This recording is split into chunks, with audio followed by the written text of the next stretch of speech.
प्रकाशित करेंगे बड़ी खबर से शुरुआत। मोदी की पीएम पद की उम्मीदवारी का समर्थन करने वाले गोवा के मुख्यमंत्री मनोहर पर्रिकर ने चौंकाने वाला बयान दिया है। उन्होंने कहा कि 2002 की गुजरात हिंसा मोदी के करियर पर धब्बा है। अगर मैं मुख्यमंत्री होता तो गोधरा की घटना के बाद मोदी के मुकाबले हालात से बेहतर तरीके से निपटता। उन्होंने कहा कि अगर मोदी दंगों में संलिप्तता के दोषी पाए जाते हैं तो उन्हें सजा मिलनी चाहिए। पर्रिकर यही नहीं रुके, उन्होंने मोदी के हिंदू राष्ट्रवादी भाव वाले बयान को लगभग चिढ़ाते हुए कहा कि सांस्कृतिक रूप से भारत एक हिंदू राष्ट्र है, लेकिन वो राष्ट्रवादी हिंदू नहीं है। हिंदू कभी किसी पर हमला नहीं करता, बल्कि आत्मरक्षा में भी हथियार उठाता है। न्यूयॉर्क टाइम्स को दिए पर्रिकर के साक्षात्कार से बीजेपी में बवाल मचा है। इसके बाद बयान पर सफाई देते हुए पर्रिकर ने कहा कि इंटरव्यू में उन्होंने जो कुछ भी कहा उस पर वो कायम है। पर्रिकर ने कहा कि उनकी बातों को व्यापकता से देखा, समझा, पढ़ा जाना चाहिए। पर्रिकर के बाद एमपी के मुख्यमंत्री शिवराज सिंह चौहान ने मोदी पर अपनी मंशा जाहिर की है। सूत्रों के मुताबिक शिवराज ने पार्टी आलाकमान से कहा कि मोदी को एमपी में विधानसभा चुनाव होने तक पीएम पद का उम्मीदवार घोषित न किया जाए। उन्होंने कहा कि एमपी विधानसभा चुनाव में इसका नेगेटिव असर पड़ेगा। शिवराज सिंह चौहान ने दिल्ली में बीजेपी के आला नेताओं लालकृष्ण आडवाणी, राजनाथ सिंह, सुषमा स्वराज और जेटली से मुलाकात की है और कहा कि पीएम पद को लेकर अगर अभी मोदी के नाम की हुई घोषणा तो मध्य प्रदेश के विधानसभा चुनाव में हमें नुकसान उठाना पड़ सकता है। शिवराज सिंह चौहान को लगता है कि मोदी की पीएम पद की उम्मीदवारी के ऐलान से एमपी बीजेपी को नुकसान हो सकता है, लेकिन बिहार बीजेपी के नेता इससे इत्तेफाक नहीं रखते। मेरा तो विचार है कि पहले कर दीजिए, कोई हर्जा नहीं है उसमें, उसे चुनाव पर कोई असर नहीं पड़ेगा। जहां का जो चुनाव है वो होगा, उसका अच्छा ही फल आएगा। मोदी को लेकर बीजेपी में मचे घमासान पर कांग्रेस ने चुटकी ली है। भाजपा के अंदर कतई एकता नहीं, सब अंदर अंदर मन से कुछ कह नहीं पा रहे हैं, ऊपर से मजबूरी में उन्हें करना पड़ रहा है क्योंकि कुछ लोगों का दबाव है। तो इसलिए जो है अभी उनके अंदर खुद ही तय नहीं हो पाया कि नरेंद्र मोदी उनके नेता हैं कि नहीं है। छत्तीसगढ़ कांग्रेस के प्रदेश अध्यक्ष चरणदास महंत ने नरेंद्र मोदी पर विवादित बयान दिया है। चरणदास महंत ने नरेंद्र मोदी को चोर बताते हुए कहा कि उन्होंने छत्तीसगढ़ की संस्कृति को चुराया है। मोदी जैसे लोगों को यहाँ फर्क नहीं पड़ेगा जिन्होंने छत्तीसगढ़ की संस्कृति को चुराकर मोदी जी ने अपने गुजरात में उपयोग किया है। वो हमारे सांस्कृतिक धरोहर के चोर हैं।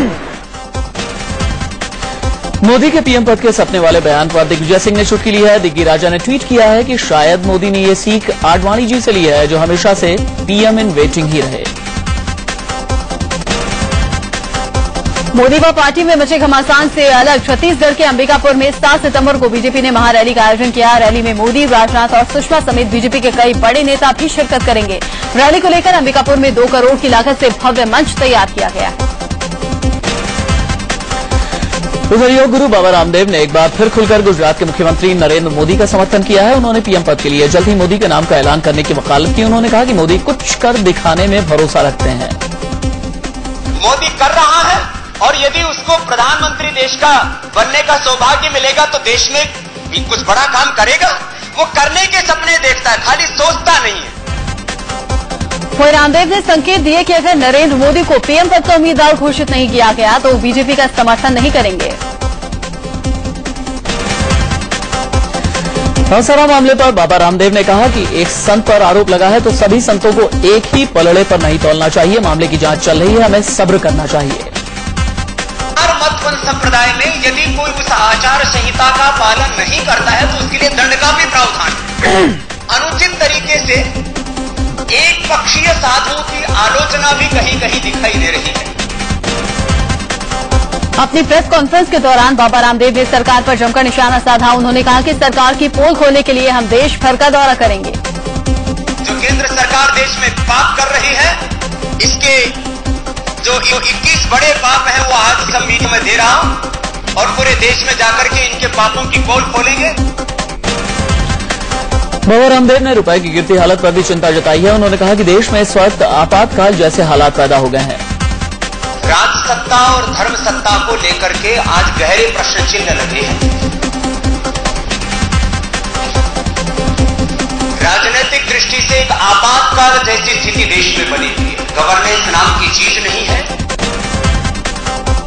बाबा रामदेव ने अपने व्यवस्था परिवर्तन आंदोलन का ऐलान किया। उन्होंने कहा कि 8 सितंबर को दिल्ली के जंतर मंतर से आंदोलन का आगाज होगा।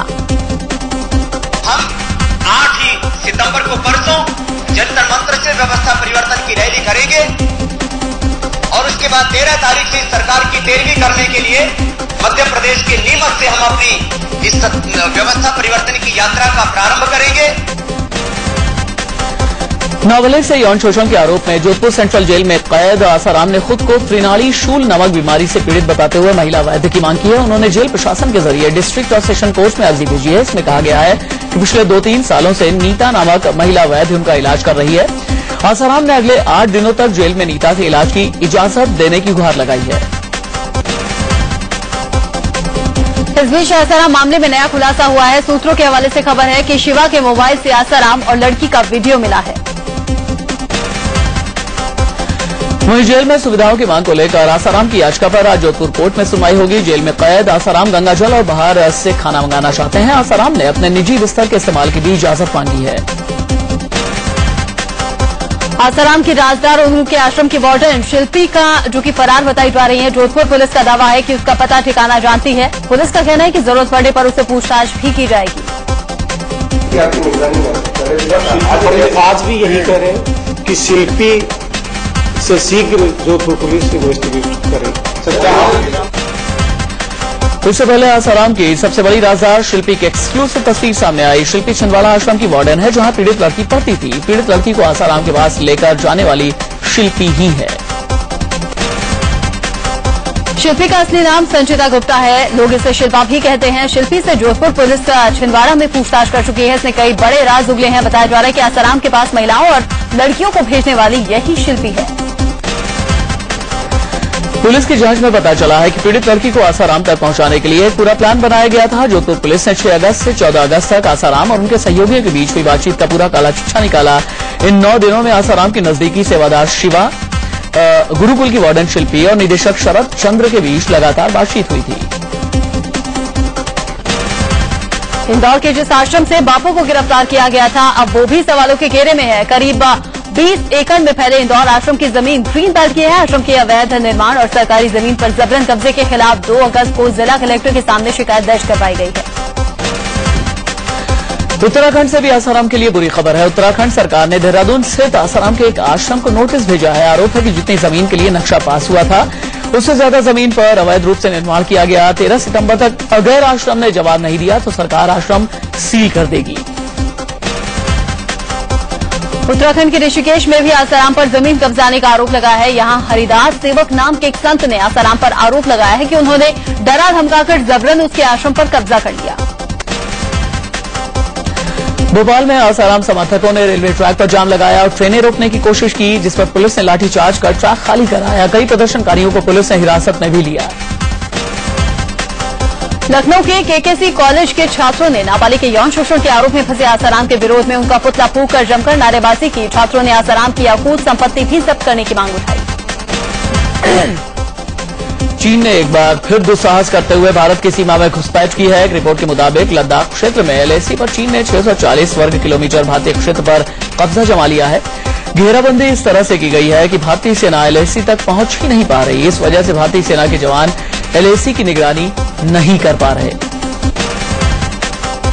सरकार ने इन खबरों को एकदम गलत बताया कि राष्ट्रीय सुरक्षा सलाहकार बोर्ड के अध्यक्ष श्याम सरन की रिपोर्ट में चीन के भारत के किसी हिस्से पर कब्जा करने या फिर भारत के घुसने पर रोक लगाने की बात कही गई है। मीडिया में आई इन खबरों पर संसद में जमकर बवाल हुआ। रक्षा मंत्री A.K. एंटनी ने चीनी घुसपैठ पर लोकसभा में जवाब देते हुए कहा कि भारत किसी भी सूरत में अपनी जमीन का कोई हिस्सा चीन को नहीं दे सकता है। सरकार देश की सीमाओं की सुरक्षा को लेकर सतर्क भी है और तैयार भी। इससे पहले चीनी घुसपैठ को लेकर लोकसभा में हंगामा हुआ। इसके नेता मुलायम सिंह यादव ने सरकार पर सवाल उठाए। बीजेपी ने भारतीय सीमा में चीनी घुसपैठ को लेकर सरकार के रवैये पर सवाल खड़े किए। उधर अफगानिस्तान में तालिबान उग्रवादियों द्वारा भारतीय लेखिका सुष्मिता बनर्जी की हत्या किए जाने का मुद्दा राज्यसभा में उठा और सदस्यों ने इस घटना की कड़े शब्दों में निंदा की। अफगानिस्तान में भारतीय लेखिका सुष्मिता बनर्जी की आतंकवादियों ने गोली मारकर हत्या कर दी है। पक्तिका प्रांत में सुष्मिता उधर दिल्ली के तालकटोरा स्टेडियम में बीएसपी सुप्रीमो मायावती ने कार्यकर्ता महासम्मेलन में ऐलान किया कि दिल्ली विधानसभा चुनाव में बीएसपी सभी सीटों से चुनाव लड़ेगी और इसके लिए बीएसपी 15 दिनों के अंदर अपने उम्मीदवार भी घोषित कर देगी। बीएसपी नेता स्वामी प्रसाद मौर्य ने सपा सुप्रीमो मुलायम सिंह पर निशाना साधा है। मौर्य ने कहा कि समाजवाद के नाम पर मुलायम परिवारवाद को बढ़ावा दे रहे हैं। एक बार फिर से यूपी के सीएम अखिलेश यादव अब शकुन के डर से नोएडा नहीं जा रहे। अखिलेश नोएडा में नैस्कॉम के एक सेंटर का लखनऊ से ऑनलाइन उद्घाटन करेंगे। छतरपुर में सीएम शिवराज सिंह चौहान की जन आशीर्वाद यात्रा में भीड़ बेकाबू हो गई। भगदड़ मचती देख पुलिस ने हल्के बल का इस्तेमाल करके भीड़ पर काबू पाया। सीएम ने खुले मंच से माना कि सभा के लिए मैदान छोटा पड़ गया। आईपीएस अफसर डीजी वंजारा के खुलासे को लेकर सुप्रीम कोर्ट में दायर एक जनहित याचिका पर आज सुनवाई होगी। याचिका में मांग की गई है कि वंजारा ने जो खत मोदी सरकार को लिखे उसकी जुडिशियल रिकॉर्डिंग कराई जाए। उधर सीबीआई ने कहा है कि डीजी वंजारा की चिट्ठी के आधार पर कोई नई जांच नहीं की जा सकती। सीबीआई निदेशक रंजीत सिन्हा का कहना है कि इस चिट्ठी की कोई कानूनी वैधता नहीं है, इसलिए इसकी जांच नहीं हो सकती। फर्जी एनकाउंटर मामले में सीबीआई चार्जशीट दाखिल कर चुकी है। जब तक उसे कोई पुख्ता सबूत नहीं मिलेंगे तब तक वो कोई नई जांच नहीं करेगी। आईपीएस डीजी वंजारा के इस्तीफे वाली चिट्ठी में मोदी पर लगाए गए आरोपों के बाद कांग्रेस ने मोदी के खिलाफ मोर्चा खोल दिया है। कांग्रेस ने गुजरात बंद बुलाया है, जिसका वडोदरा में अच्छा खासा असर देखने को मिल रहा है। हरियाणा के पूर्व मुख्यमंत्री ओम प्रकाश चौटाला की अंतरिम जमानत पर आज सुनवाई होनी है। दिल्ली के ट्रायल कोर्ट ने शिक्षक भर्ती घोटाले में ओपी चौटाला और उनके बेटे को 10 साल की सजा सुनाई है। वाईएसआर कांग्रेस के नेता जगन मोहन रेड्डी की न्यायिक हिरासत आज खत्म हो रही है। जगन के साथ ही पूर्व मंत्री धर्मला प्रसाद और सविता इंद्र रेड्डी को आज कोर्ट में पेश किया जाएगा। इलाहाबाद हाईकोर्ट की लखनऊ बेंच ने यूपी के गन्ना किसानों को बड़ी राहत दी है। कोर्ट ने यूपी सरकार को आदेश दिया है कि वो 1 अक्टूबर से पहले ब्याज सहित किसानों को गन्ना मूल्य का भुगतान सुनिश्चित करे। सूबे के 28 सहकारी चीनी मिलों पर 20 लाख गन्ना किसानों का करीब 2600 करोड़ रुपए बकाया है। इलाहाबाद हाईकोर्ट की लखनऊ बेंच ने आतंकवाद के मामलों में आरोपियों के खिलाफ मुकदमा वापस लेने के मामले में अटॉर्नी जनरल को नोटिस जारी किया है। कोर्ट ने 25 सितंबर तक जवाब देने के लिए वक्त दिया है। कर्मचारी भविष्य निधि संगठन आज से एक ऑनलाइन सुविधा शुरू कर रहा है, जिससे कर्मचारी अपने अपडेटेड पीएफ खातों को ऑनलाइन देख सकेंगे। अभी तक खाता धारकों को पीएफ खाते का सालाना स्टेटमेंट मिलता है। नई सुविधा में कस्टमर्स अपने खाते की मौजूदा जानकारी देखकर फौरन प्रिंट ले सकेगा। दिल्ली यूनिवर्सिटी के छात्र संघ चुनाव की सरगर्मी तेज हो गई है। आज एबीवीपी, एनएसयूआई और आइसा उम्मीदवारों के नाम का ऐलान करेंगे। अभी तक एबीवीपी के 10 और एनएसयूआई के 11 उम्मीदवारों के पर्चे भरे गए हैं। मुंबई के खेरवाली पुलिस स्टेशन के बाहर आप कार्यकर्ताओं ने जमकर हंगामा किया। ये लोग महाडा दफ्तर के बाहर आप कार्यकर्ताओं पर लाठीचार्ज करने वाले पुलिस अधिकारियों पर कार्रवाई करने की मांग कर रहे थे। मध्य प्रदेश में बीजेपी के पोस्टर्स में नेताओं के बेटे नजर आ रहे हैं। यहाँ जगह जगह लगे होर्डिंग्स में सीएम के बेटे कार्तिकेय, प्रदेश अध्यक्ष नरेंद्र सिंह तोमर के बेटे देवेंद्र प्रताप और राष्ट्रीय उपाध्यक्ष प्रभात झा के बेटे सुषमल झा की तस्वीरें देखी जा सकती हैं। राजस्थान में बीजेपी नेता वीरेंद्र मीणा ने सीएम अशोक गहलोत और सहकारिता मंत्री लाल मीणा पर गंभीर आरोप लगाते हुए कहा कि पीडीएस सिस्टम में बड़े पैमाने पर धांधली हो रही है। जो पैसा नहीं देता उसके खिलाफ कार्रवाई होती है और पैसा मिलते ही मामले को रफा दफा कर दिया जाता है। गोपाल कांडा को मिली रात को गीतिका के भाई ने राजनीतिक दबाव का नतीजा कहा। भाई के मुताबिक दबाव की वजह से पुलिस ने केस कमजोर किया। मुंबई में फोटो जर्नलिस्ट के साथ गैंगरेप मामले के 5 आरोपियों के खिलाफ एक और महिला ने भी रेप का आरोप लगाया है। महिला का आरोप है कि जुलाई में शक्ति मिल में इन आरोपियों ने उसके साथ भी गैंगरेप किया था। बताया जा रहा है कि महिला ने आरोपियों की पहचान भी की है। बोकारो में प्रदेश के श्रम और ग्रामीण विकास मंत्री ददई दुबे के स्वागत में कानून का घोर उल्लंघन किया गया। मंत्री जी के समर्थकों ने जमकर हवाई फायरिंग की। उत्तराखंड के गढ़वाल केंद्रीय विश्वविद्यालय में हुए फार्म हाउस घोटाले की सीबीसीआईडी जांच शुरू हो गई है। पहले दिन कुल सचिव से 3 घंटे तक पूछताछ की गई। सूचना के अधिकार से 2 करोड़ 35 लाख की हेराफेरी के बारे में पता चला था। डीजल और पेट्रोल के दामों में और बढ़ोतरी हो सकती है। एचपीसीएल के डायरेक्टर का कहना है कि डॉलर के मुकाबले रुपए की गिरती कीमत के चलते पेट्रोल, डीजल, एलपीजी और केरोसिन पर घाटा हो रहा है। हवाई ईंधन की कीमत बढ़ने की वजह से एयर इंडिया ने घरेलू उड़ानों के किराए में बढ़ोतरी की है। यात्री किराए में 23 से 25% की बढ़ोतरी की गई है। आने वाले वक्त में हवाई जहाज कंपनियां इंटरनेशनल रूट पर भी किराया बढ़ा पर घाटा हो रहा है। हवाई ईंधन की कीमत बढ़ने की वजह से एयर इंडिया ने घरेलू उड़ानों के किराए में बढ़ोतरी की है। यात्री किराए में 23 से 25% की बढ़ोतरी की गई है। आने वाले वक्त में हवाई जहाज कंपनियां इंटरनेशनल रूट पर भी किराया बढ़ा सकती हैं। उधर जेट एयरवेज ने भी यात्री किरायों में 25% की भारी बढ़ोतरी की है। डॉलर के मुकाबले रुपए के में लगातार गिरावट देखी जा रही है। इसका असर कम करने और विमान ईंधन के दाम में बढ़ोतरी के मद्देनजर कंपनी ने एक कदम उठाया। अब आप प्रीपेड कार्ड से एक दिन में 1000 रुपए निकाल सकेंगे। रिजर्व बैंक ने 5 सितंबर से ये सुविधा लागू कर दी है। इसके अलावा गिफ्ट कार्ड से भी पैसे निकाले जा सकेंगे। प्याज की बढ़ती कीमतों के बीच में भारत को अफगानिस्तान से मदद मिली है। भारत ने अफगानिस्तान से प्याज का आयात किया है। उत्तरकाशी में रात 12:06 पर भूकंप आने से लोगों में अफरा तफरी मच गई। भूकंप की तीव्रता रिक्टर स्केल पर 3.5 बताई जा रही है। उत्तराखंड में इस त्रासदी के 2.5 महीने बाद भी केदार घाटी के जंगलों में कंकालों का मिलना जारी है। गुरुवार को केदार घाटी से 64 नर कंकाल मिले। दिल्ली के इंद्रलोक में जूता फैक्ट्री में आग लगने से लाखों का नुकसान हुआ है। रिहायशी इलाके में बनी इस फैक्ट्री के तीसरे फ्लोर पर आग लगी थी। घंटों की मशक्कत के बाद आग पर काबू पाया जा सका। गाजियाबाद के वैशाली में एक अपार्टमेंट की 12वीं मंजिल से गिरकर एक 88 साल के बुजुर्ग की मौत हो गई। घरवालों के मुताबिक जिस बेड पर वो सो रहे थे उसका लेवल खिड़की के बराबर था और खिड़की में कोई ग्रिल नहीं होने की वजह से हादसा हुआ। दिल्ली पुलिस के रिटायर्ड कमिश्नर TR कक्कड़ के भतीजे जितेंद्र कक्कड़ का शव गुड़गांव में मिला है। जितेंद्र देर रात 5 स्टार होटल के पब में जाने के बाद से लापता था। बिहार के बेटा में एक नाबालिग युवती के साथ रेप के बाद हत्या का मामला सामने आया है। 8वीं में पढ़ने वाली छात्रा अपने घर से निकली थी लेकिन वो लौटकर वापस नहीं आई। शिक्षक दिवस के दिन मिर्जापुर में एक छात्र अपने ही स्कूल में पढ़ने वाले जूनियर छात्र की हत्या उसने महज इसलिए कर दी कि उसने साइकिल पर बैठने से इनकार कर दिया था। और अब खबर यूपी के मेरठ से, जहां पर एक STF के जवान को बदमाशों ने गोली मार दी। जख्मी सिपाही को मेरठ के ही निजी अस्पताल में भर्ती करवाया गया है। यूपी पुलिस ने एक बार फिर खाकी को शर्मसार किया है। कानपुर में एक महिला की ट्रेन से कटकर मौत होने के बाद नजीराबाद और काकादेव थाने की पुलिस सीमा विवाद में उलझी रही और इस वजह से महिला का शव ट्रैक पर 16 घंटे से ज्यादा पड़ा रहा। बस्ती में समाजवादी पार्टी के कार्यकर्ताओं ने पार्टी जिलाध्यक्ष की एक सीडी बनाकर सीएम को भेज दी है। जिलाध्यक्ष एक मंत्री और राज्य मंत्री को गालियां दे रहे थे। यूपी के गोरखपुर में फिल्मी तर्ज पर लूट को अंजाम दिया गया। यहां रेलवे भर्ती बोर्ड के एक अधिकारी के घर पर 6 लोग CBI अफसर बनकर पहुंचे और डरा धमकाकर 5.5 लाख नकद और 50,000 से ज्यादा की ज्वेलरी लेकर फरार हो गए।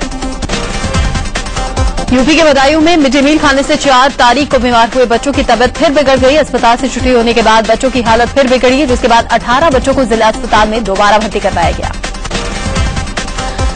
यूपी के बहराइच जिले में पराग दूध में वॉशिंग पाउडर की मिलावट का मामला सामने आया है। कोलकाता लैब ने पराग दूध में वॉशिंग पाउडर की जांच की पुष्टि की है। इस मामले में जिला प्रशासन कार्रवाई की तैयारी कर रहा है।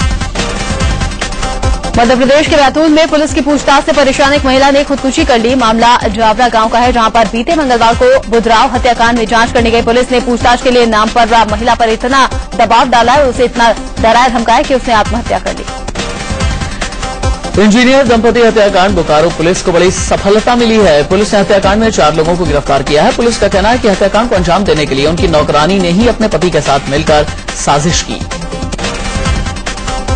महंगाई की मार गणपति पूजा पर भी दिख रही है। इस बार गणपति की मूर्ति में 20 से 30% का इजाफा हुआ है। गणपति पूजा की तैयारी शुरू है, लेकिन महंगाई की मार से मूर्ति की खरीद पर इसका असर पड़ा है। चमोली में योग प्रशिक्षित बेरोजगार मोर्चा ने विरोध प्रदर्शन किया और मुख्यमंत्री विजय बहुगुणा का पुतला फूका। योग प्रशिक्षित बेरोजगारों का कहना है कि सरकार उन्हें नियुक्ति के नाम पर गुमराह कर रही है। कानपुर जेल में कव्वाली की गूंज सुनाई दी। जेल में बंद कैदियों के मनोरंजन के लिए कव्वाली का आयोजन किया गया था। भारतीय टेनिस स्टार लिएंडर पेस और चेक गणराज्य के रॉडरिक स्टेपनिक की जोड़ी US ओपन में मेंस डबल्स मुकाबले के फाइनल में पहुंच गई है। पेस की जोड़ी ने सेमीफाइनल में अमेरिका के ब्रायन बंधुओं को 3-6, 6-3, 6-4 से हराया। US ओपन के सेमीफाइनल में अपनी चीनी जोड़ी दार्जिलिंग के साथ सानिया मिर्जा हार गई। सेमीफाइनल में एशले बार्टी और केजी डिलाक्वा की ऑस्ट्रेलियाई जोड़ी ने 6-2, 6-2 से हराया। पूर्व भारतीय कप्तान सौरव गांगुली ने कहा है कि अगर सचिन अपना 200वां टेस्ट मैच अपने घरेलू मैदान पर खेलें तो मुंबई के बल्लेबाज के लिए भावनात्मक रूप से बड़ी चीज होगी। वेस्टइंडीज टीम का भारत का दौरा 31 अक्टूबर से शुरू होगा, जिसमें सचिन तेंदुलकर के अपने 200वां टेस्ट खेलने की उम्मीद है। ICC के पूर्व प्रेसिडेंट एहसान मणि ने अंपायरों के लिए डिसीजन रिव्यू सिस्टम का समर्थन किया है। एहसान ने कहा कि इससे अंपायरों की गलतियों को कम करने में मदद मिलेगी। अंतर्राष्ट्रीय ओलंपिक समिति ने भारतीय ओलंपिक संघ के खिलाफ सख्त कदम उठाते हुए उनकी गुजारिश खारिज कर दी है। भारतीय बैडमिंटन खिलाड़ी ज्वाला गुट्टा के आईपीएल के दौरान अपनी टीम के कुछ खिलाड़ियों को कथित रूप से बंगा बीट्स के खिलाफ नहीं खेलने के लिए उकसाने की जांच करेगा। इंडियन बैडमिंटन लीग में हैदराबाद हॉटशॉट्स को खिताब दिलाने वाली साइना नेहवाल ने Japan open super series tournament में नहीं खेलने का फैसला किया है। साइना की गैर मौजूदगी में उभरती हुई खिलाड़ी पीवी सिंधु एकमात्र महिला एकल खिलाड़ी के रूप में भारत का प्रतिनिधित्व करेंगी, जबकि पी कश्यप पुरुष टीम की अगुवाई करेंगे। G20 शिखर सम्मेलन में प्रधानमंत्री मनमोहन सिंह ने कहा कि विकसित देशों को ऐसी नीति पर नहीं चलना चाहिए जिसका नकारात्मक असर विकासशील देशों पर पड़े। G20 शिखर सम्मेलन में ब्रिटेन के प्रधानमंत्री डेविड कैमरन ने कहा कि दमिश्क में हुए रासायनिक हमले को लेकर उनके हाथ नए सबूत लगे हैं। ब्रिटेन के वैज्ञानिक सैंपल्स का अध्ययन कर रहे हैं। G20 शिखर सम्मेलन में हिस्सा लेने के लिए पहुंचे रूस के राष्ट्रपति व्लादिमीर पुतिन ने कहा कि वैश्विक आर्थिक संकट का खतरा अभी तक पूरी तरह से टला नहीं है। इजिप्ट के गृह मंत्री मोहम्मद इब्राहिम एक बम हमले में बाल बाल बच गए। हमला उस वक्त हुआ जब इब्राहिम का काफिला नस्र शहर से गुजर रहा था। ब्रिटेन के कैंट शहर में हाईवे पर घने कोहरे के चलते 100 से ज्यादा गाड़ियां एक दूसरे से टकरा गई। इस हादसे में 8 लोग बुरी तरह से जख्मी हो गए। अमेरिका में 2 बेशकीमती और नायाब हीरों की नीलामी होने जा रही है। इन दोनों हीरों की कीमत 184 करोड़ रुपए और 231 करोड़ रुपए रखी गई है। दुनिया भर में महंगी कार बनाने वाली ऑडी आज भारत अपने पावरफुल वर्जन A4 को लॉन्च कर रही है। ऑडी का ये वर्जन मुंबई में लॉन्च किया जाएगा। मशहूर टीवी शो कौन बनेगा करोड़पति का 7वां सीजन आज से सोनी टीवी पर शुरू हो रहा है। हरियाणा के रोहतक की रहने वाली एमटेक की छात्रा प्रीति शो की पहली प्रतिभागी होंगी। आज फिल्मी पर्दे पर 2 बड़ी फिल्में रिलीज होने के साथ ही 2 बहनों में कंपटीशन भी शुरू हो गया है। प्रियंका चोपड़ा की जंजीर और परिणीति चोपड़ा की शुद्ध देसी रोमांस सिनेमाघरों में रिलीज हो गई है। फिल्म जंजीर एक एक्शन थ्रिलर फिल्म है। निर्देशक अपूर्व लाखिया की फिल्म में रामचरण, प्रियंका चोपड़ा, संजय दत्त, माही गिल, प्रकाश राज, अतुल कुलकर्णी मुख्य भूमिका में है। आज ही परिणीति चोपड़ा की शुद्ध देसी रोमांस रिलीज हुई है। ये फिल्म लिव इन रिलेशनशिप पर आधारित है, जिसमें परिणीति के साथ टीवी स्टार सुशांत सिंह राजपूत हैं। निर्देशक प्रकाश झा की फिल्म सत्याग्रह ने 50 करोड़ की कमाई का आंकड़ा पार कर लिया है। बीते 30 अगस्त को प्रदर्शित हुई सत्याग्रह ने बुधवार रात तक 51 करोड़ 92 लाख रुपए की कमाई कर ली है। और आमिर खान स्टारर यशराज बैदर की नई फिल्म धूम 3 की पहली झलक सामने आ गई है। फिल्म में आमिर एकदम अलग लुक में नजर आ रहे हैं।